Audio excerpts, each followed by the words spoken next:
नमस्ते फ्रेंड्स, स्वागत है आपका इस निशुल्क यूट्यूब चैनल में। हम आपके लिए लेकर आए हैं बीपीएससी मेंस की तैयारी हेतु अति महत्वपूर्ण टॉपिक पटना कलम चित्रकारी। पटना कलम चित्रकारी बीपीएससी मेंस के पेपर फर्स्ट में, जीएस पेपर फर्स्ट में इतिहास, कला एवं संस्कृति सेक्शन के अंतर्गत बहुत ही महत्वपूर्ण टॉपिक है, जिसकी बीपीएससी मेंस के लिहाज से देखा जाए तो बारंबारता बहुत अधिक है।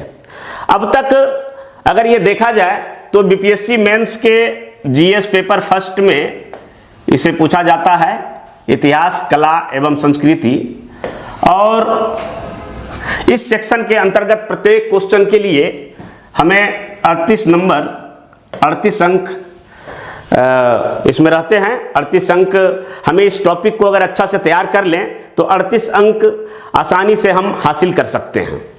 तो अब तक अगर देखा जाए तो पटना कलम चित्रकारी पर बीपीएससी अमूमन कई बार सवाल पूछ चुकी है। सबसे पहले अगर हम देखें तो 39वीं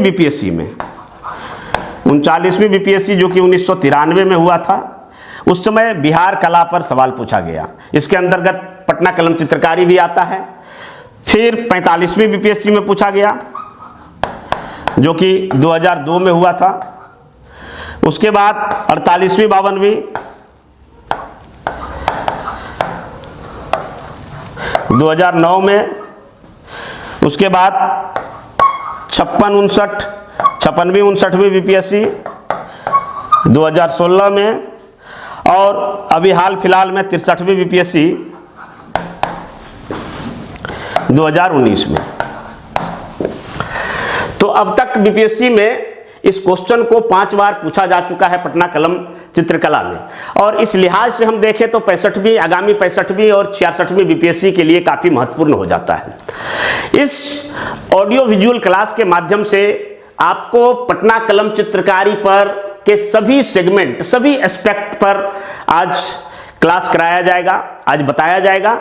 और इस वीडियो के माध्यम से, सिर्फ इस वीडियो को पूरा देख लेने के बाद ही आप इस क्वेश्चन को ना सिर्फ आपकी अच्छी ढंग से तैयारी हो जाएगी, आपको याद हो जाएगा, इवन कि आप परीक्षा में अच्छी तरीके से, मेंस परीक्षा में आप लिख सकते हैं। तो आइए हम बात करते हैं पटना कलम चित्रकारी पर। पटना कलम चित्रकला, पटना कलम चित्रकारी, पटना कलम शैली, इन नामों से ये जाना जाता है। जैसा कि हम जानते हैं कि बिहार कला एवं इतिहास के दृष्टिकोण से काफ़ी समृद्ध है। कला के दृष्टिकोण से बिहार का सदियों पुराना नाता रहा है। मौर्य काल में जिस कला का, काष्ठ कला से लेकर शिलालेखों पर जिस तरह से कला को प्रदर्शित करने का चलन हुआ, बाद में हम देखें तो उसी परंपरा को कायम रखते हुए पाल कला, गुप्त कला तक कला के क्षेत्र में बहुत ही बिहार का अमूल्य योगदान है। इसी क्रम में पटना कलम चित्रकला का काफ़ी महत्वपूर्ण इसलिए हो जाता है क्योंकि ये बिहार की राजधानी पटना के नाम पर है।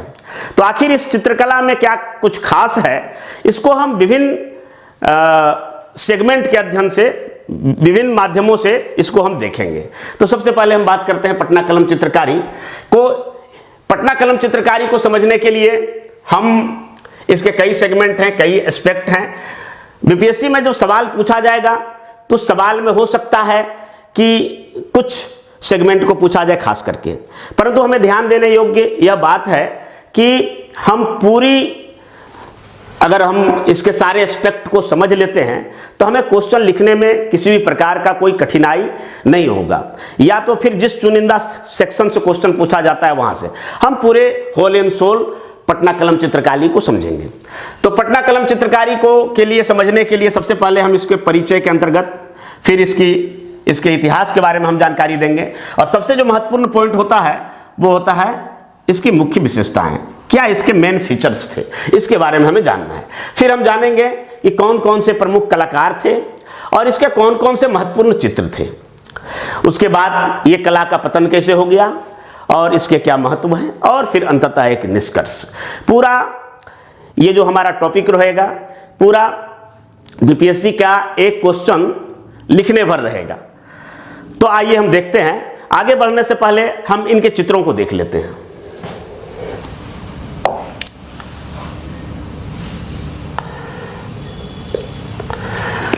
ऐसे बहुत सारे चित्र आप इंटरनेट पर भी सर्च कर सकते हैं पटना कलम चित्रकला का। ये देखिए पटना कलम चित्रकला का बहुत ही महत्वपूर्ण चित्र है, बेगमों की शराबखोरी, इसको आप देख सकते हैं। फिर ये देखिए मेला का सीन है, ये बनाया गया है, पटना कलम के चित्रकारों ने, कलाकारों ने इसको बड़ी मेहनत से बनाया है। ये आज भी भारत सहित विश्व के कई म्यूजियम में सुरक्षित है, जहां हम देख सकते हैं। ये गाड़ीवान है, इन सब चित्रों की काफ़ी भरमार होती थी। तो ऐसे ही चित्र बनते थे पटना कलम चित्रकला के अंतर्गत, जिसको कि आगे हम देखेंगे। और भी कई सारे चित्र हैं जो इंटरनेट पर आप ढूंढने के बाद आपको मिलेंगे, उसको जरूर देखिएगा। आइए पुनः फिर वापस आते हैं हम अपने टॉपिक पर। तो पटना कलम चित्रकला को समझने के लिए हमने इसको कुल 7-8 सेगमेंट में बांटा है, जिनमें सबसे पहले इसका परिचय, उसके बाद इतिहास जानेंगे और फिर मुख्य विशेषताएं और इसके अलावे अन्य चीज़ों को। तो आइए सबसे पहले इससे हम परिचय प्राप्त करते हैं। तो पटना कलम चित्रकला का नाम पटना के स्थानीयता के नाम पर पड़ा है। इसे इंडो ब्रिटिश शैली भी कहा जाता है, क्योंकि इस चित्रकला को अगर हम गौर से देखें तो इसमें भारतीय प्रभाव के साथ साथ कुछ ब्रिटिश प्रभाव भी दिखाई पड़ते हैं। इसका मूल वजह हम आगे जाके चर्चा करेंगे कि क्यों भारतीय कला के साथ साथ इस पर ब्रिटिश कला का भी प्रभाव पड़ा। यह पटना कलम चित्रकला 18वीं से 20वीं शताब्दी के बीच फला फूला था, 18वीं से 20वीं सदी के बीच, और यह मुगल शैली से बिल्कुल ही भिन्न चित्रकला शैली थी। इसको अगर हम देखें तो इसमें मुख्यतः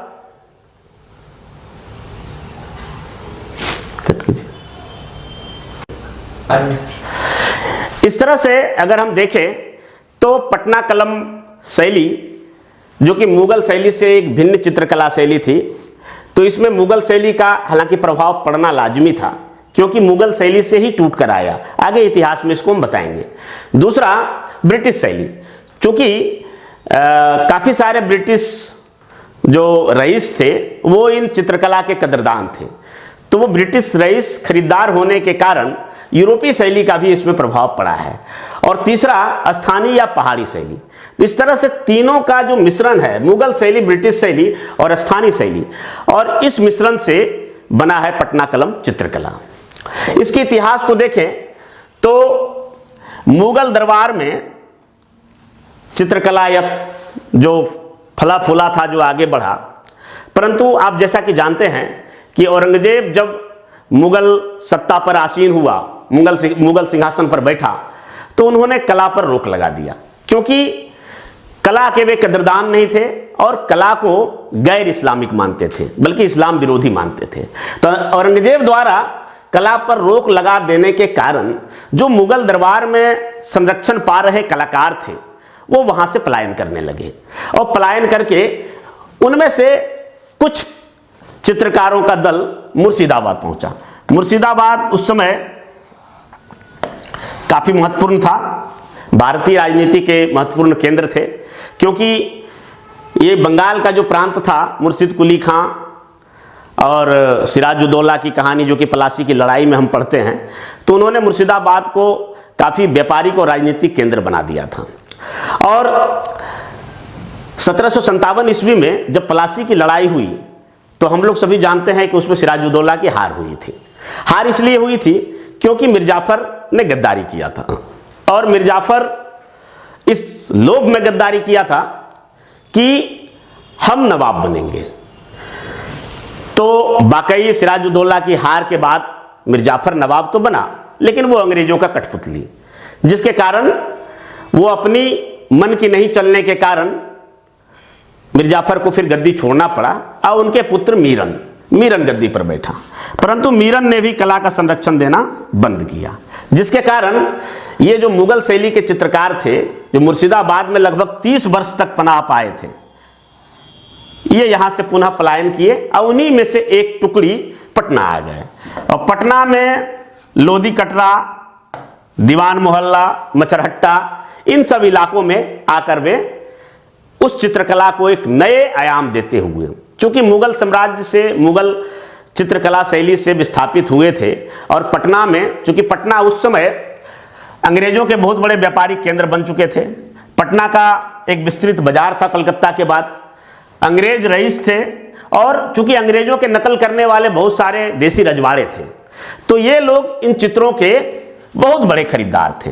इस कारण से पटना कलम शैली मुगल शैली से भिन्न होकर, इसमें मुगल शैली को समाहित किए हुए उस पर ब्रिटिश शैली और स्थानीय शैली का जो प्रभाव पड़ा, तो बिल्कुल एक अलग शैली उभर कर आया, जिसे कि हम पटना कलम शैली के नाम से जानते हैं।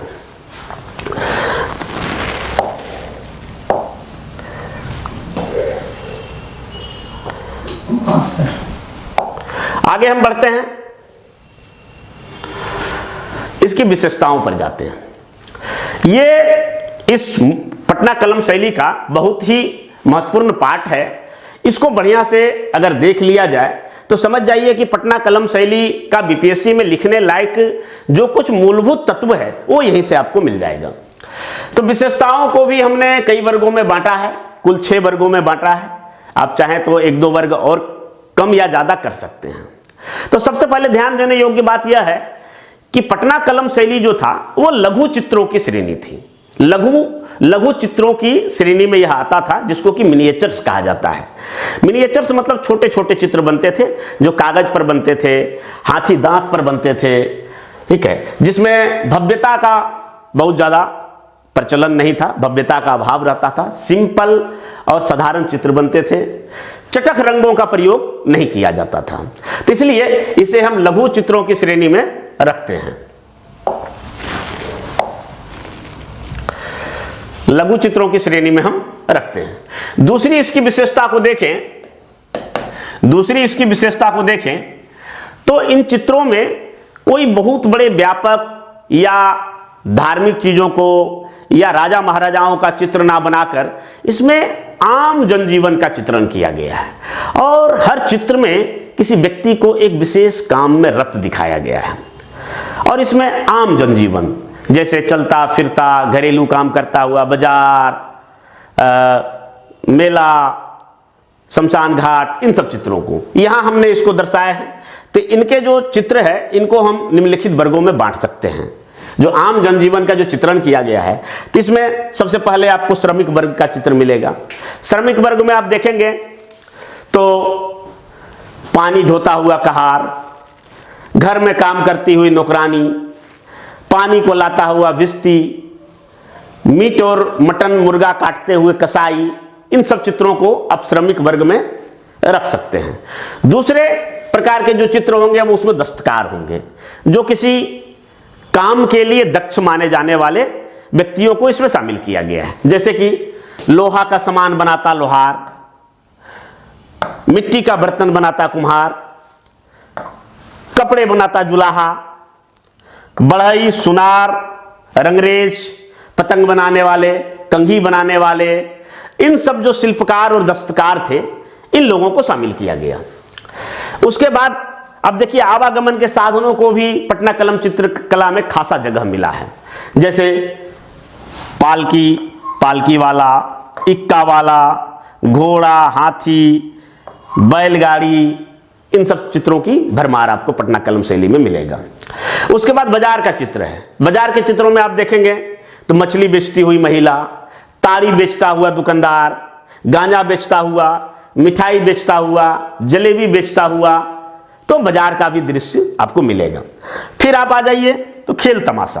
तो खेल तमाशा में विभिन्न प्रकार के खेल दिखाते हुए लोगों का और जनसमूह का भी चित्रांकन किया गया है, जो कि तत्कालीन हमारे बिहार का जो सामाजिक व्यवस्था है उसको भी दर्शाता है। तो उसमें आपको मदारी बंदर नचाता हुआ बंदर या सांप नचाता हुआ मदारी सपेरा मिलेगा, नट दिखाई पड़ेगा, नट जो करतब दिखाते हैं, बाजीगर मिलेंगे, जादूगर मिलेंगे, जादू दिखाता हुआ जादूगर, इन सब के चित्र बहुत यात मात्रा में है।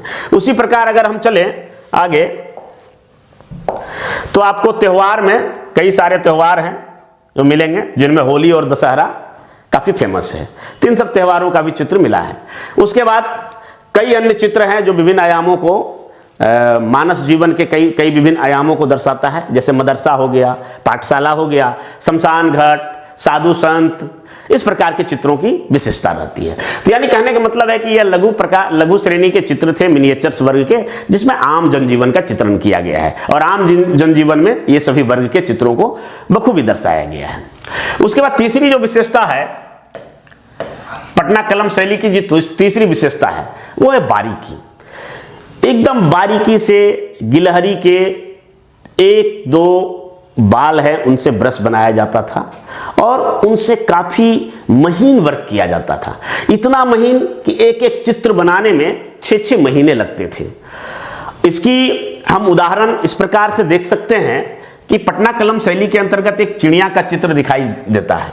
इस चिड़िया का चित्र को देखकर ऐसा प्रतीत होता है कि तत्कालीन कलाकारों को शरीर क्रिया विज्ञान की काफी गहन जानकारी थी, क्योंकि उस चिड़िया के चित्र को अगर हम जूम करके देखेंगे तो उसके एक एक रोयां, एक एक पंख स्पष्ट रूप से दिखाई पड़ता है। तो इस प्रकार से ये काफी बारीक चित्र होते थे और गिलहरी के, चूंकि गिलहरी का बाल काफी मुलायम होता था, इस मुलायम बाल से इसमें रंग भरा जाता था और मोटे काम के लिए भालू के बाल का भी उपयोग किया जाता था, लेकिन छोटे छोटे काम के लिए गिलहरी के मुलायम बालों को इसमें प्रयोग किया जाता था। चौथी इसकी अगर विशेषता की बात करें तो इसकी रंगने की अपनी निजी शैली थी। यानी कहने का मतलब है कि ये जो इसकी रंग भरने की जो शैली थी वो तत्कालीन समय में और आधुनिक समय में किसी भी चित्रकला से मेल नहीं खाएगा। आमतौर पर चित्रकला में हम देखते होंगे कि पहले उसका बैकग्राउंड बनाया जाता है, पहले खाका खींचा जाता है पेंसिल से और उसके बाद उसमें उस खाका पर रंग भरा जाता है। लेकिन पटना कलम शैली इससे भिन्न था। पटना कलम शैली के चित्रकारों ने पेंसिल से खाका नहीं खींचकर सीधा उसमें तुलिका से रंग भरने की प्रक्रिया के तहत ही वो अपने चित्र बनाते थे। पेंसिल का प्रयोग नहीं होता था, सीधा तुलिका से रंग भरा जाता था।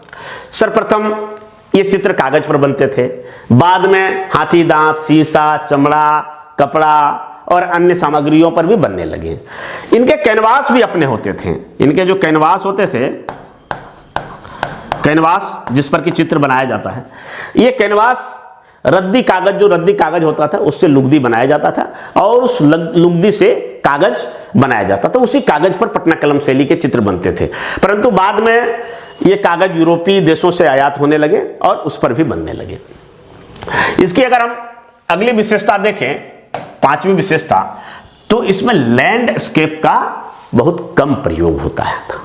लैंडस्केप का मतलब यह हुआ कि सीनरी, अगर हम फोटो खिंचाते हैं या कोई चित्र देखते हैं तो उसके पीछे का बैकग्राउंड होता है जिसमें जंगल, झाड़, पहाड़, झरना ये सब होता है।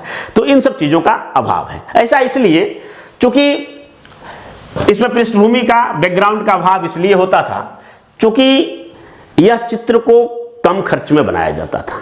कम खर्च में इसलिए क्योंकि आम जनजीवन का चित्र है और सस्ते हो, तो सस्ते चित्र बनाने के लिए इसमें बैकग्राउंड का प्रयोग नहीं किया जाता था। महंगे चित्र हो जाने के कारण शायद इसका खरीदार नहीं मिलता, इस वजह से इसके सस्ते चित्र बनाए जाते थे और बैकग्राउंड की कमी करने के लिए चित्रकारों द्वारा उस चित्र में ही कुछ ऐसी विशेषताओं को दिखाया जाता था ताकि हमारा ध्यान वहां केंद्रित हो और हम बैकग्राउंड पर नहीं जाएं। जैसे कि ऊंची नाक, पतला चेहरा, भारी भवे ये आंख वाला जो है भारी भवे, मूंछ जो है घनी दिखा दिया जाता था, पतला चेहरा दिखा दिया जाता था। तो इस तरह से ये बैकग्राउंड की कमी को पूरा करते थे। इसकी अगली विशेषताओं को देखें तो रंग, किसी भी चित्रकला में रंग का बहुत बड़ा योगदान होता है। तो रंग जो इसके होते थे तो वो भी लगभग प्राकृतिक वस्तुओं से बनते थे। तो जैसे लाल रंग के लिए ये लोग लाह का प्रयोग करते थे, लाल रंग के लिए लाह का प्रयोग करते थे। सफेद रंग के लिए चिकनी मिट्टी का प्रयोग करते थे। काला रंग के लिए कालिक का प्रयोग करते थे। नीला रंग के लिए नील का प्रयोग करते थे। लाजवंत रंग के लिए एक विशेष प्रकार का लेपूजी पत्थर होता है, उसका प्रयोग करते थे। गेरुआ रंग के लिए स्थानीय मिट्टी जो है उसका प्रयोग करते थे और हरा रंग के लिए नीला और पीला रंग मिलाकर उसे बनाया जाता था।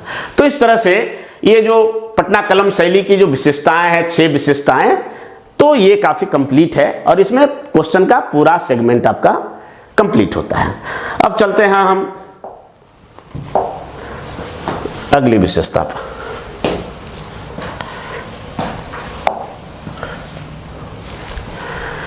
हम देखना है कि इनके कौन कौन से चित्रकार हैं। तो जैसा कि हम जानते हैं कि मुगल साम्राज्य में पलने वाले कला जब वहाँ से विस्थापित हुए तो कलकत्ता हुए, जब पटना पहुँचा तो इसका नाम पटना कलम शैली पड़ा। तो निश्चित तौर पर ये कला का जो अनुपम निधि है वो धीरे धीरे विकसित हुआ होगा। तो इसी क्रम में हम देखते हैं तो इन चित्रकारों का जो पहला नाम आता है इतिहास में, जो हमें मिलता है, वर्णन मिलता है, पहला नाम, तो पहला नाम मिलता है सेवक राम का। और इनका पीरियड 1770 से लेकर 1830 के बीच जिक्र मिलता है। बहुत सारी चीज़ों का जिक्र नहीं मिलता है, कुछ कुछ का जिक्र मिलता है, तो उन्हीं में से हम देखेंगे। उसके बाद हुलासलाल, ये हुलासलाल सेवक राम के समकालीन थे। उसके बाद जयराम दास, शिवदयाल लाल, गुरसहाय लाल, झुमक लाल, फकीर चंद, टुन्नी लाल, ईश्वरी प्रसाद वर्मा इसके अंतिम कलाकार थे। और ये जब कला का संरक्षण मिलना बंद हो गया, जब कला के कदरदान कम हो गए, खरीदार गायब हो गए, तो ये कलकत्ता चले गए। और अगर हम देखें रिसेंट काल में तो इसके अंतिम संरक्षक जो थे वो राधा मोहन बाबू थे। ये 1997 में इनकी मृत्यु हो गई। तो इस तरह से ये इनके चित्रकार हैं। अब हम देखेंगे कि इनके प्रमुख चित्र कौन कौन थे। चित्रों की बात करें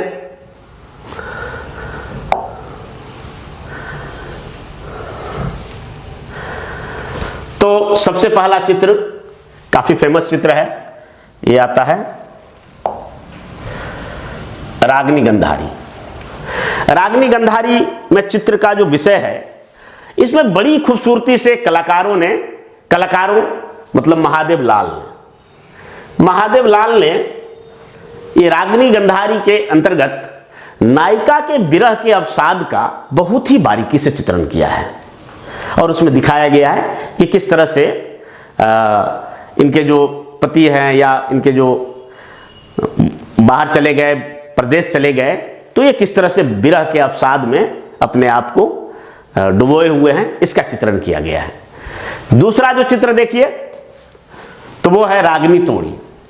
इनके चित्रकार हैं माधोलाल। इसमें बिरहनी नायिका को बिना लेते हुए दिखाया गया है। बिरहनी नायिका बिना लिए हुए वो अपना गीत या गाना गा रही है। उसके बाद मुस्लिम निकाह, ये बहुत ही फेमस चित्र है जो कि शिवलाल का है। इसमें मुस्लिम समाज में होने वाले विवाह को दिखाया गया है। उसके बाद बेगमों की शराबखोरी,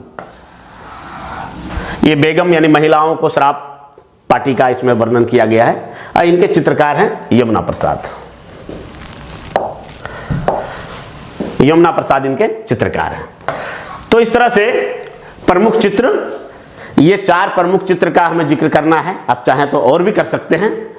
अब हम नेक्स्ट में इसको देखें तो अब है सवाल उठता है कि इसका पतन कैसे हो गया। 200 साल तक बिहार को गौरवान्वित करने वाला और जिसके कदरदान अंग्रेज सहित अनेक भारतीय राजे रजवाड़े थे, उसका पतन कैसे हो गया। तो 19वीं सदी के उत्तरार्ध में इसका पतन होना प्रारंभ हुआ। कारण क्योंकि जो भी इसके कला संरक्षक थे, पुराने देसी रजवाड़े थे, वो धीरे धीरे उनकी मृत्यु हो गई। उनके वंशजों ने इस परंपरा को कायम नहीं रखा, जिसके कारण कलाकार धीरे धीरे आश्रयहीन होते चले गए। कलाकार धीरे धीरे आश्रयहीन होते चले गए। इनके पास रोजी रोटी की अहम समस्या उत्पन्न हुई और ये सरकारी नौकरी में चले गए या कोई अन्य व्यवसाय में संलग्न हो गए। और जब अन्य व्यवसाय में संलग्न हो जाएंगे तो धीरे धीरे इस कला के जो महत्वपूर्ण विशेषज्ञ हैं उनकी कमी होती जाएगी। और कुछ लोग रोजगार की तलाश में कलकत्ता चले गए, बनारस चले गए, मथुरा चले गए। और इस तरह से धीरे धीरे इस कला का पतन होना प्रारंभ हुआ।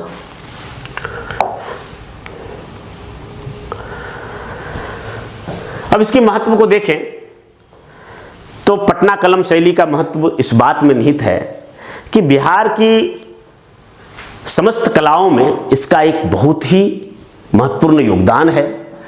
बिहार की गौरवशाली परंपरा का यह एक अमूल्य धरोहर है। आज भी इसकी महत्व इस बात से पता चलता है कि बिहार सहित, भारत सहित दुनिया के कई म्यूजियम में इनके चित्रों को संभाल कर रखा गया है। इन म्यूजियम में कुछ को आप देख सकते हैं, जैसे खुदा बख्श खां ओरिएंटल पब्लिक लाइब्रेरी, ये पटना में है, अशोक राजपथ में। आप वहाँ चाहें तो इनके चित्रों को देख सकते हैं। फिर पटना म्यूजियम में है, पटना म्यूजियम में है, पटना म्यूजियम में अभी भी देख सकते हैं। हालांकि पटना म्यूजियम के बहुत सारे चित्रों को बिहार संग्रहालय में शिफ्ट किया गया,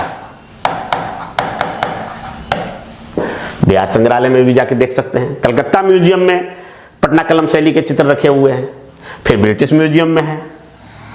और अंत में हम आएंगे निष्कर्ष पर। तो निष्कर्ष में जो भी ऊपर में हम बातों को लिखे हैं उसका थोड़ा सा आलोचनात्मक एस्पेक्ट देते हुए उसका निचोड़ को 3-4 लाइन में, मतलब हाफ पैराग्राफ में लिखना है। तो उनमें हम इन्हीं सब बातों को लिखेंगे कि बिहार के कला के इतिहास में देखा जाए तो यह एक बहुत ही बेहतरीन लोक कला था, जिन्होंने कि बिहार को गौरवान्वित किया। आज भी ये कला जो है भारत सहित विश्व के कई म्यूजियम में रखे हुए हैं और जो धन एवं संरक्षण के अभाव में धीरे धीरे पतन हो गया।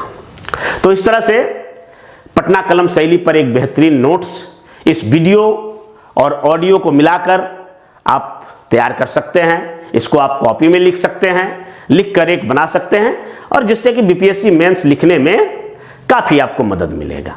तो पटना कलम शैली को हम यहीं तक रखते हैं। आगे हम नेक्स्ट वीडियो बीपीएससी मेंस की तैयारी के लिए लेकर हाजिर होंगे। धन्यवाद।